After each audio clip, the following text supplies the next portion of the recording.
Hey, welcome everybody to the Alchemized Gentleman podcast number 2.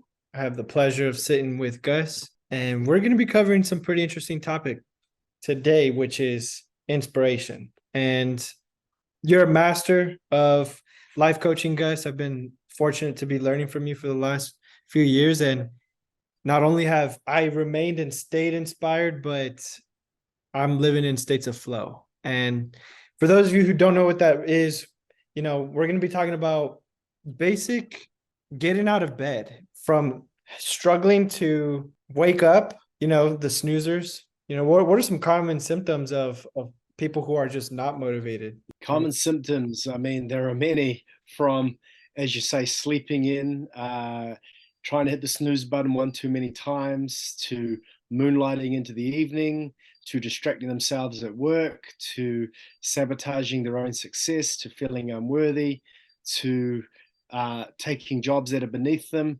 I mean, there are so many things that might be symptomatic that we don't recognize quite often that's actually coming from an uninspired life.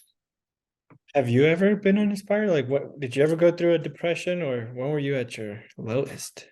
100%. I've been through those times. There were times in my life, probably in my early 20s, where, I felt dejected, defeated, with floundering time. I was on low priorities. I was on amygdala-based distractions. For those who don't know what that is, it's part of the brain where you go into fight flight state. You look for distractions that take you away from anything that seems hard or challenging because you don't have a reason to do the hard or challenging things. So you look for those distractions to hide in them. So I was 100% doing those things, and you end up becoming a creature that's living for comfort, and to get anything, to find anyone with a purpose or a passion that will take you away from the distraction of what the fact that you don't have that, and you look for someone else to distract yourself with that. Yeah, I would say a good majority of a good majority of my early 20s was autopilot, not really conscious. I was chasing money. I was just chasing success, and I really wasn't slowing down for what I like. I abandoned what my passions were and the things that got me excited for money.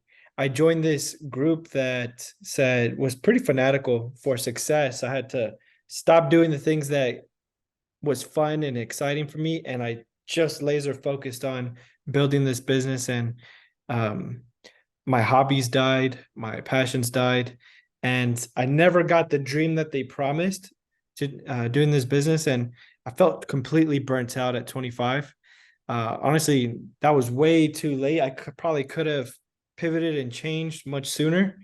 And luckily, I read some books that changed my perspective and just gave me more courage to overcome fear. And one of the things that I want to share to everybody, that if you're wondering right now if you should take the risk or stay in your comfort zone, if you don't know the answer immediately, then you've just not taken enough risks up to this point.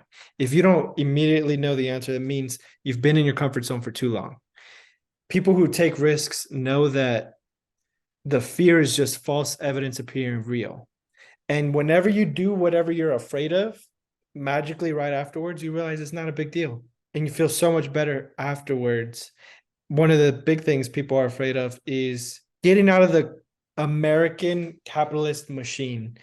Should I climb the corporate ladder, set myself up for life, or do the dangerous thing, the adventurous thing, travel the world, start a business?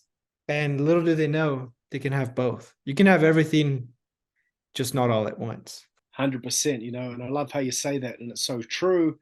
You can have everything you want in life, but what's the point in having it all at once? Life, we're put in these individual bodies to experiencing time and space. We're eternal beings living a human experience, which means our spirit already has experienced everything, it can experience everything, yet we're not designed to. As humans, you're only designed to be able to concentrate and focus on one thing at a time. Therefore, your organism's only designed to experience one thing at a time. So if you're trying to experience everything all at once, you're not designed for that. There's no point trying to put every single flavor in your mouth at the same time. You won't enjoy any of them. So the point is, I remember one time as a kid I thought the piece of toast would be nicer if I put on every spread I could, all my favorite spreads. You know what it equated to? It equated to some giant brown mess that tasted like a whole bunch of nothing. Marmalade, Marmite, peanut butter, everything, honey, and I couldn't taste anything. The point is, as human beings, we're designed to be put in space and time in order to experience one thing at a time, to have a true human experience. And so what you're saying is right. We can have everything that our spirit desires, but we're designed not to have it all at once. But it's human nature to try and seek it all at once. But that's where we need to discipline ourselves to enjoy it one bit at a time. Really like that one. I haven't heard that before. If you put all the flavors at once, you don't taste anything. It just probably tastes nasty. What do you say to people that can't focus on the present moment? They're out of alignment or just not inspired. They are at work, but wishing they were on vacation or at home. On vacation at home, can't fully enjoy it because they're thinking about work. What do you say to somebody that can't enjoy the peanut butter toast in front of them? Well, this comes back to this wonderful quote which says, wherever you go, be there. And I think there's a profound truth in that. Oftentimes, we believe going certain places will export our experience of life, but in actual fact, we don't need to wait for the vacation to export our experience of life. We just need to export our consciousness. We need to import our consciousness at times. So, in other words, we need to change our focus of our presence of mind. And that has to do with what we call an ignite oneness being. And oneness being is when you can actually start the process of inside out oneness, where you're no longer at odds with who you are. You can be present, you can be focused, and you can start enjoying every moment. Whether that's learning some really basic thing or achieving some monumental goal, it's no differentiation. Everything becomes meaningful when you start the oneness being. And where the confusion comes in society is when we believe, or we take the blue pill and we believe that oneness only occurs when we get everything that we want. And that's only one form of oneness. But if we sacrifice oneness being and oneness doing for the sake of oneness achieving, we'll experience a very hollow existence. Ultimately, we'll have one level of success, but like the Robin Williams syndrome, we won't be able to enjoy it at the highest level, and there'll be compromises along the way. So we want to make sure that the foundation of oneness actually comes from oneness being. So even if you don't achieve the things that you want, and you're not even doing the things necessary that you want, if you start with oneness being, which is being at peace with yourself, that is the foundation upon which we can really begin to seek out the next stages of oneness. I love what you said there. That's it right there, because I first heard that with Robin saying there's a science to achievement, and it truly is a science, right? You can follow a financial plan, sales goals, calls. Fitness is a total science too, calories in, calories out. But there's also an art to fulfillment. There is a beauty behind not needing anything, totally being still, that inner peace, totally being present. And you feel like you have it all. So it's necessary to have the fulfillment and the oneness being first, right? Yeah, I mean, I would say ideally, but I do understand that there are some people, there's some situations, many probably, which that seems unattainable. And sometimes you can go straight to oneness doing without actually experiencing to the fullness of oneness being. So there might be things that in one session or one moment, it's very hard for people to forgive themselves. It's very hard for people to get at one with themselves. And that's understandable, but it doesn't mean they can't stop the process of going into oneness doing, which is aligning with their gifting, which is linking whatever they do with on the way, not in the way, which is understanding that by uniquely understanding their values, their highest priorities, they start linking up with their oneness in a different level. So even if they're not completely comfortable with themselves, or they don't even like themselves yet, at least they can learn to accept themselves. Maybe then they can grow to like themselves, and maybe then after being kind to themselves, they can learn to love themselves. And on that foundation, they can truly love others. But ultimately, oneness being is a process as well as a one-off event. But often for a lot of people, it's a process. You won't necessarily get there overnight, but it's important to start the journey of being kind and gentle to yourself and to understand yourself as a foundation. But that shouldn't stop you from pursuing oneness in terms of doing your mission in the world, and then ultimately, and the things you want to achieve in the world, and then ultimately, all the things you want to have in the world at that level. But if you neglect that completely, that'll be increasingly more hollow, and it won't be fulfilling to the level it could be. And this is vital to living that inspired life, because as we grow older, kids are excited and passionate about everything. Kids are truly like linked to, they just came from source, right? They were born. So they're as close to spirit as possible. And somebody once said that an adult is just a degenerated child. Though, our skin cells are replaced maybe every few weeks. They say every cell in your body is completely replaced every 7 years. Some of the things taking a little longer, like your spine or some of the vital organs, but completely replaced. And somewhere along the way, somebody might tell you can't do something. Somebody might say you're not good enough, which is reinforced by repetitive, mundane, soul crushing jobs that eventually people just grow up and get realistic. And that is truly the sad death of somebody's dream. Right. So what I want to do is perhaps bring up on my screen, now that you've brought that up, just a bit of the pyramid, because we're going to touch on really what inspiration is and what oneness is. But I thought what you're kind of mentioning here is the pyramid of brokenness, where some way, shape, or form, part of our oneness is broken, and we're no longer one, we're actually broken. And that will be the three stages of brokenness: brokenness in being, brokenness in doing, and brokenness in achieving. And ultimately forms this life of brokenness. And where that gets caught out is we end up existing at the secured level. So we give up on being inspired, and we just go to being secured. And the problem with that is that we don't design a life. We have life dictated to us based on our unmet needs, because we haven't taken responsibility for them. That ultimately ends up in brokenness. And when we were discussing with your podcast, we thought, well, maybe we could address security. The only problem with that is no one's generally inspired just to get a secured life. It doesn't inspire someone off the get-go, right? I want a great foundation. No, people generally need a reason to get secured in the first place. And so that's why we thought one of this foundational podcasts would actually be on inspiration. And so as we look at that, we really want to have a look at the pyramid of oneness. As you can see on your screen now, for those who are watching by audio, you can see that if we can address the inspired level, you have a reason to secure your secured level, then a reason to be directed, then you'll know how to execute, and then you'll enter flow state, which will automatically produce all the things that you want. So in really getting to what we're talking about here, if all you do is put your energy in inspired, you're going to have the motivation to figure it out. Now, how do we do that?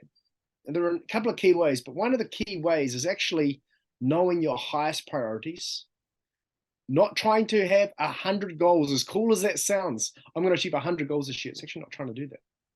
It's knowing your maybe only your top 3. Some people only your top 1. Knowing that, knowing why, and knowing what order, and that will be the kiss of inspiration you need to inject power to get your pyramid flowing. Love that. That's so true. I have so many things that I want to do, and realistically, I know I have to prioritize. Like, for what's inspiring is being outdoors more. I wanted to learn how to camp, and camping gear is expensive. So I'm like, man, this is probably not happening this year. This is probably gonna happen next year. So maybe what's more, like, you just tailor it where you are in life right now, and it doesn't cost me anything to go play soccer. I'll probably just focus on playing soccer. It doesn't cost me that much to rock climb. On Sunday, Leo and I, a buddy of mine, we just went hiking, saw a rock wall, and went wide up it, and it was a little dangerous, but just enough to be exciting and cost nothing and no training really. It's natural abilities to just climb stuff, and it was awesome. But I want to do scuba diving. I want to learn and master my Spanish. And of course, I'm not accomplishing it all. So I really have to actually decide what is the top three. And you're so right. There's a lot of things to inspire, but the point is to find the right things. Well, 100%. And with our Ignite intro quiz, we actually have a scientific process that enables an individual to find out what their highest priorities. And, it's not to say you can't have all these other desires. So I differentiate between priorities and desires. In my vision board, you'll see I've got a lot of things there. I leave nothing out. I mean, from spear diving to scuba diving to, traveling exotic locations to trying and rituals over with ayahuasca into the Amazon. I mean, there are many things on my vision board. I want to represent my country at different things. So a lot of things in there, but they're not necessarily priorities. They're in my vision. So we want to distinguish two things here. You can have a vision board, which will speak to your subconscious and bring out of your subconscious what you're truly excited and passionate about.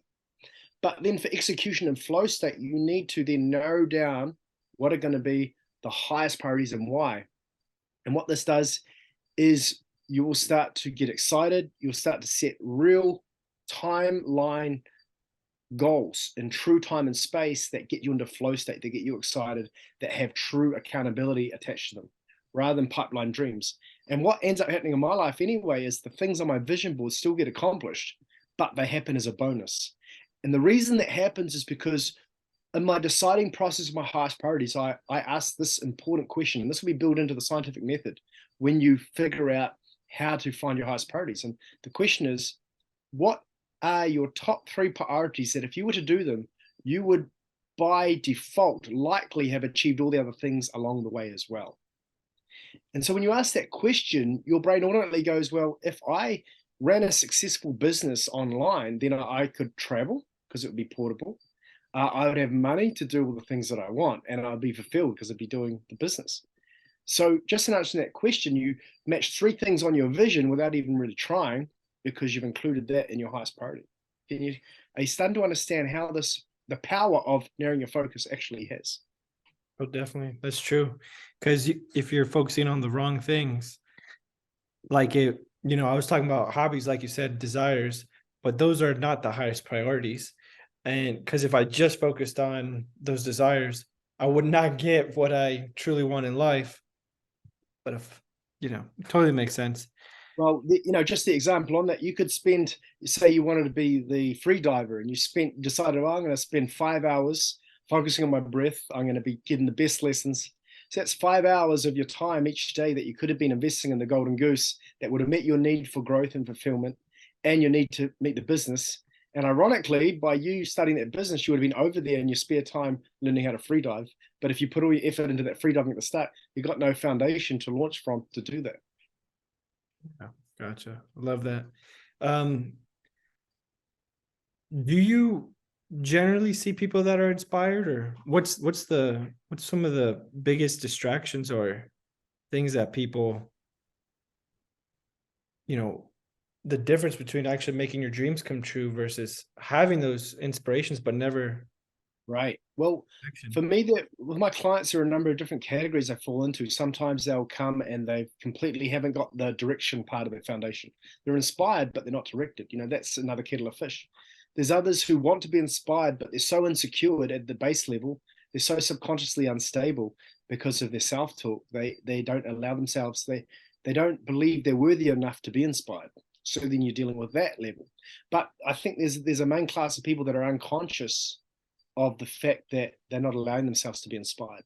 So they're living a very fight, flight, survival mechanistic life based on society's vision for them, based on their bosses. So they'll often do more for the vision of their boss and the vision of their family than they will for themselves, because they haven't taken the time to perceive accurately what are their highest priorities. And so they'll only use their highest energy when it's demanded of them from the external environment. So when their power's going to get shut off, when the baby's crying out for food, when their partner says they didn't get enough attention.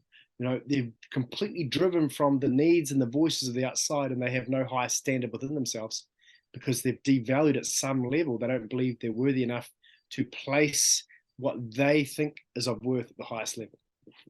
Wow, love that. Do you feel like there's different levels of inspiration too? Because what about the broke musician or the broke artist? they are so inspired, they don't care about anything else. They are living just from that inspiration. 100%. So when I talk about ignite oneness or ignite flow, there are three aspects of it that need to be adhered to for long-term fulfillment. It's got to be number one, sustainable, number two, fulfilling, and number three, fruitful. Now, if it's missing any of those areas, it's not going to be sustainable. So let's just go into that. Number one, sustainable means it's got to be at a rhythm and a pace within which you feel you can sustain day in, day out, week in, week out. If you're having to overexpend your energy 150% one day, and for 1 week you go completely burn yourself out, then you're out for the next 4 weeks. What good is that going to do to perpetually put you into the flow state? It's not good, is it? So number one, you got to find a sustainable rhythm. Number two, that's where there comes in the broke musician. Okay, they got the fulfillment right, but are they going to be able to do it long if they're broke? Eventually they're not, are they? They're going to have to pay the groceries, they're going to have to get a job, they're going to have to find a way to support themselves. Otherwise, their gift is not paying for their life. So the third thing that brings to the third thing, it's got to be fruitful, i.e., it's got to provide value that gets recognized in a tangible way by society to support you to do the thing that you want to do. Now, if it doesn't meet one of those three things, it's not going to be long-term viable for you to get into flow state. Very true. I love that because it will take away, being if you have a family, or you probably can't even have a family if you're just a broke artist, and it'll take away from a fully realized kind of life. And it's just making the time to figure yourself out. Like, I think if people are truly seeking it on the path, they'll find us, our program, or they'll find somebody that is teaching something similar, because all roads do lead to knowing yourself and being inside out. Yeah, look, 100%. So I want to ask you a question about what you've noticed in your life and also the life of people that you've seen. When you've been in an uninspired life, what's the kind of self-talk? And then flowing out of the self-talk, what are the kind of symptoms that have noticed either A, in yourself, or B, in other people, which you notice give a substandard existence? Luckily for me, I've never let the dream die inside me, but I felt the light kind of dwindle down many years ago, and it just definitely feels gray. The people around me that totally let their dream die or never got a chance to actualize any of their dreams definitely get drunk a lot on the weekend, live for the weekend. Some of them get drunk all the time during the week. They sedate themselves with all kinds of drugs, sugar, fast food, which was my drug of choice back in the day, a lot of fast food. And a lot of the guys are just kind of lost. And little do they know that the corporate ladder is never going to give them what they actually want. I really feel nowadays that everybody does have an art in them and a passion in them. It doesn't have to mean that you have to have a business from it, but with the internet nowadays, it's unlocked the potential for anybody to, well, if you look at social media, people are doing the most random things, but because they love it, people want to see more of it. Yeah, 100%. I think you've summed that up well.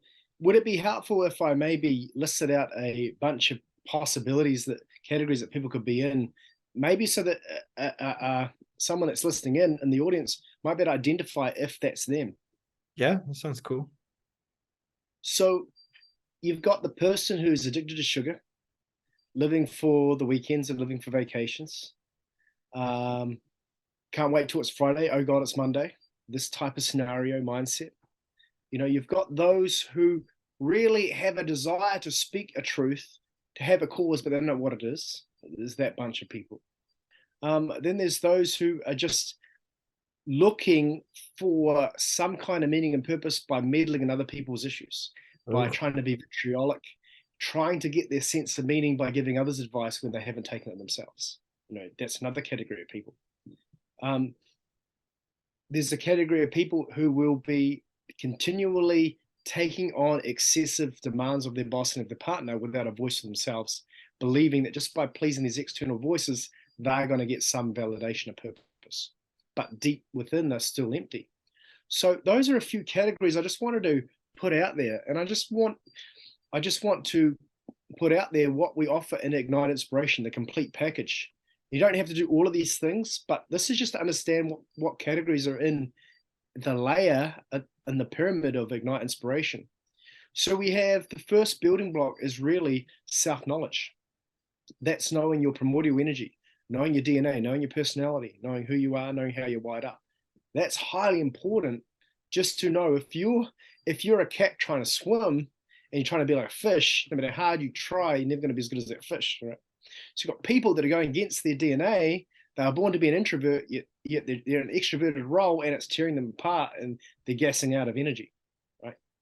They're a cat trying to be a fish, and it's going against them. So we've got a whole block on that. Then we've got a whole block on finding your values, your highest priorities. Now, this particular block I would recommend as the first primary aspect that someone focuses on in order to find their highest priorities and start living with passion. I have a special tool within this called Triple P. And what this does is it takes your the most important areas of life, is 9 of them, and it helps you use Triple P, which is predicting pain and pleasure, into the future, both the negative and positive. And then we find out what your true soul currency is. And what I mean by that is, what's the currency that sets your soul on fire? When you find that out, you're now motivated, not just motivated, but inspired to act on your highest priorities. So I give this specific tool to people, and that's on that block. The next block, once you've done that, is to really find out your mission in life.